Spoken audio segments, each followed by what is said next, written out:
Welcome to my video on changing oil and filter on a 2000 model year Vauxhall Vivaro. This also covers other models in the similar manufacturing range from Nissan and Renault. Initially this vehicle is a Renault but built under different badges.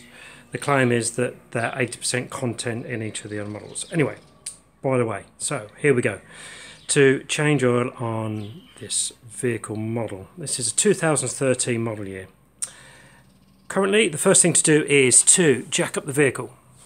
Make sure you've got clearance on the vehicle. And always safety is premium here, so I've used two sturdy axle stands which are rated at over 2 tons each. There's one, there's the other. Down here is all the equipment I am going to use today. So we have a 10mm ratchet with a socket on the end of it, a 10mm spanner which some people prefer to use. I've got a 27mm socket which is needed for the removal of the oil filter housing, a special oil sump removal tool which is currently available very cheaply on eBay, and obviously the necessary replacements which are the oil. This current model holds approximately 7.7 litres, so it's 1.5 of these bottles. I've used 1530. You'd have to check your owner's manual to define the actual correct oil you need for your vehicle. On top of that is the actual oil filter itself. I've used a non-branded one, but obviously there's other filters available on the market which you can use. That's the code number for that if you need that. This is what's inside the box, and a new oil sealing ring which I'll come on to later. So what I'm going to do is drain the oil first. I'll stop the video because obviously it takes a little while, and then come back to the filter side of it. First, what you must do is remove the dirt guard which is sitting over there currently, which is held on by 7 10mm headed bolts. Very simple to remove, but again if they're rusty you might have a problem, but very simple to remove. Some vehicles obviously over time they lose these guards. I would always recommend, if you've got one, to put one on. If you haven't got one, get one, because it protects the rest of the engine and stops water ingress into the rest of the engine area. So some precautionary notes. What I've got here is some absorbent matting. I've got 2 sheets here for demonstration purposes, and I've got some under the vehicle in case any of the oil disperses elsewhere. And also a common oil catchment is cat litter, which is just the same as oil capture. It's the exact same but about half the price, so I'd recommend getting that in case you've got any problems. But this matting is just as good, and it is recommended for safe use. Okay, so no further ado now, what I'll do is remove the sump plug to drain the first amount of oil.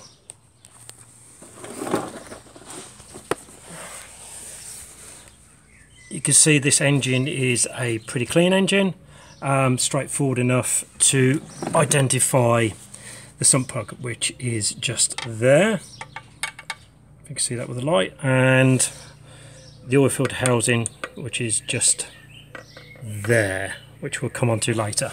So as I said, first is to remove the sump plug.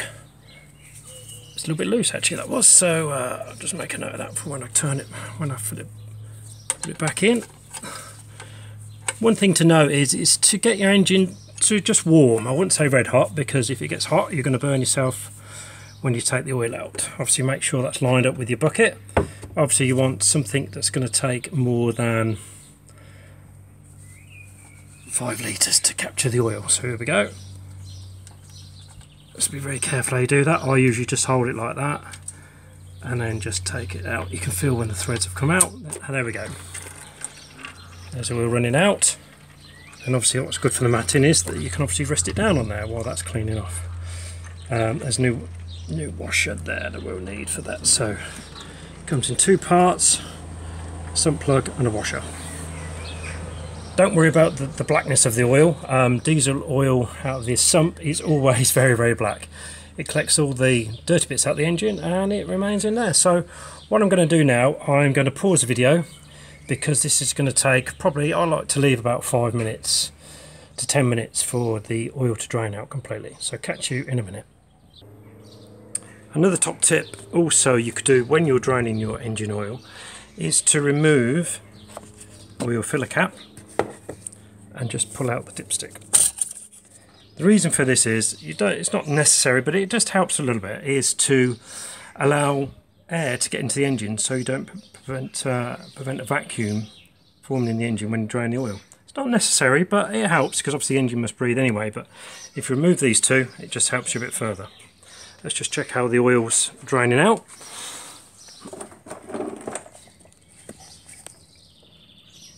Yeah, we've still got a little bit more to go yet, but I'll just check that.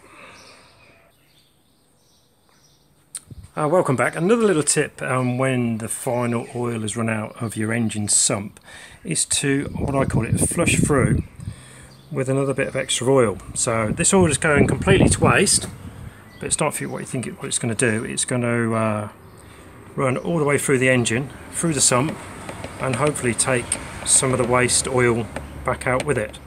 So that's what I always do. I just run a bit of oil back through the engine with the sump open. Right, now let's get back to removing the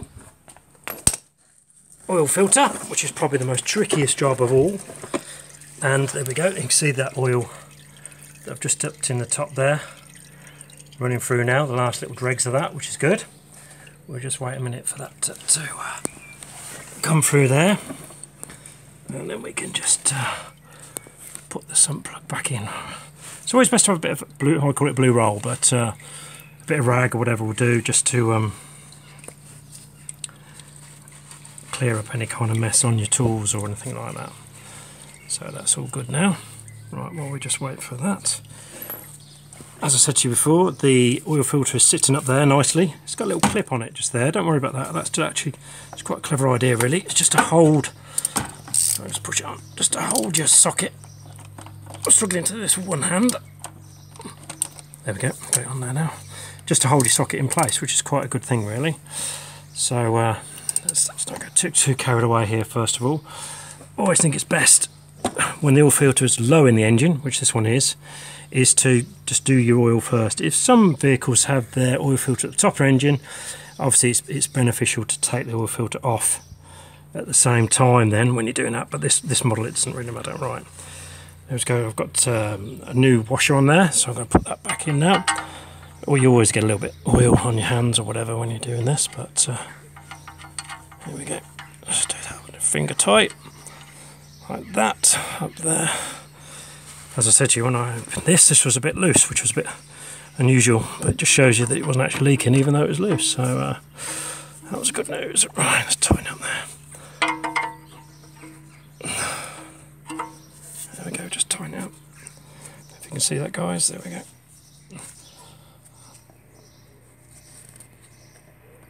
And that's sufficient for that. If you are worried about the actual torque set and that, I suggest you look up a manual and get that. Right, just bring this over now so that oil runs out. So what I'm aiming to do here is to take this off, and then the oil runs into my little catcher there. So here we go. This is usually the messier of the two jobs, but you'll see it coming open in a minute. Oops, no I didn't. So I've got one hand on the camera and one hand on the spanner. There we go, got it again.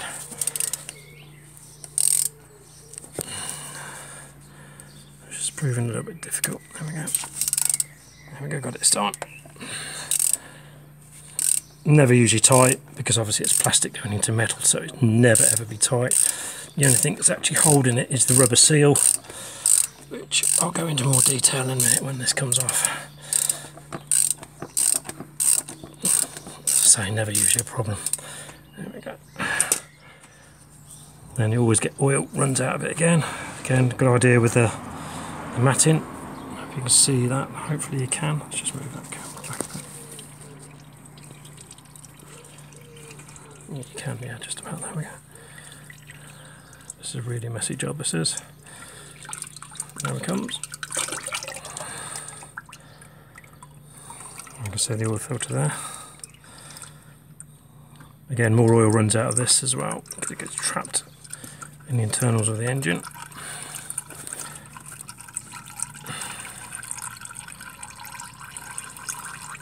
Just drain all that out of there while that comes out. I hope you can see that. I'm going to pull this apart now. There it goes. With that pop. There it is. Just pulls apart. Simple as that. Just stuck that in there. Right, what I'm going to do now is stop the video and clean up and show you how to reinstall. Welcome back. This is now the oil filter housing, the plastic one, all in good order. You should never have anything different. I suggest you always use a socket on this, never a spanner, because if you use a spanner you'll tend to round it off, so always use a socket on this to tighten this up. That's the old one. I've levered off with just a screwdriver, just pops off very easy. This is a new one. I'll try and do this one-handed again. I think this might be a bit of a stretch too far, but let's just see how we can get on. Obviously best with two hands, but the other hand's holding the camera. Just good. Now I'm going to have to stop it and put it on with both hands. Welcome back. Here we go again. Alright, so I've now got the oil seal on there. This is obviously the oil filter, cartridge type. So this goes straight forward into there. One thing to remember, sometimes if the vehicle's on a few miles you might get some sludge in the bottom of there. This one's perfectly clean. I've cleaned it out anyway, but just be aware of that. So all you do is put that in there, give it a bit of push on. There we go, just as simple as that. And now we're going to fit this to the vehicle.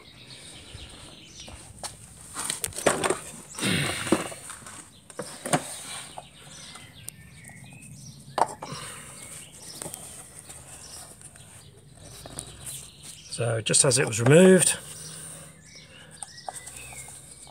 take that, just goes up into there, screw it in nicely, or I would to do it by hand.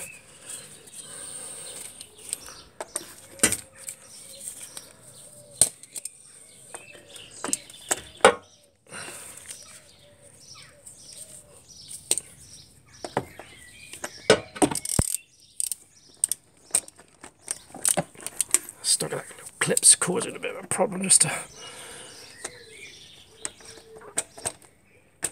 There we go, going on now. Hope you can all see that. Just go in there nicely. If it feels like it's snagging, that oil ring's not in its right place, so just be aware of that. But if it goes on nicely like this, I know it's perfectly correct. Again, please do not over tighten this one. That is it. That's all we have to do on that. You remember, it's plastic going against metal, so you'll end up with a big problem there. If you do over tighten that, you'll snap it, and that will be an absolute awful job getting that out there. And then just wipe it over around there like that, and then we get ready to refill the engine. I never put the cover on until I've run the engine up and make sure I've got no leaks. So I'm just going to pause now, ready to fill up with engine oil. Welcome back. Just going to, obviously the oil filter's back on now, all nice and clean. I'm going to fill it up with engine oil. I'm only going to show the first stages of this because it takes a little while. What I always suggest, but it depends on your aim, gentlemen, is use a funnel because you don't want to get your engine oil messy. It won't make a massive difference because over a period of time the engine oil will just dry off anyway. There's no natural way. So I'm just going to show you how to fill this up. What you need to do, obviously, as I said before, it's 7.7 litres. Estimated. So what's the best to do is put the full 5 litres in and then top up from their end. So what I'm going to do is do that and then join you in a minute. Welcome back. What's happened now is that I filled the engine oil up as through there with the funnel, and what you do is measure, you can estimate, or if you can actually measure 7.7 litres in your tank. What I've done here, once you've done that, is make sure everything's okay underneath. Run the engine up. On this particular model it's got an oil level indicator on the dash, which is quite handy, but it just shows you that it could be slightly incorrect, because what you're really aiming to get is oil mark just on the upper quartile there, in between the two notches. As you can see, it's down on the minimum. Not a problem, that's fine, perfectly fine, but really you want to be in the middle to the upper. So I'm just going to check underneath, see if it's got any leaks, which I doubt very much, because if you've done exactly what we should have done, we have no leaks. And yes, perfect. Look, no leaks off the oil filled housing and no leaks over there as well. So thank you very much. Thanks for this video, watching this video, and look out for the next one. Bye for now.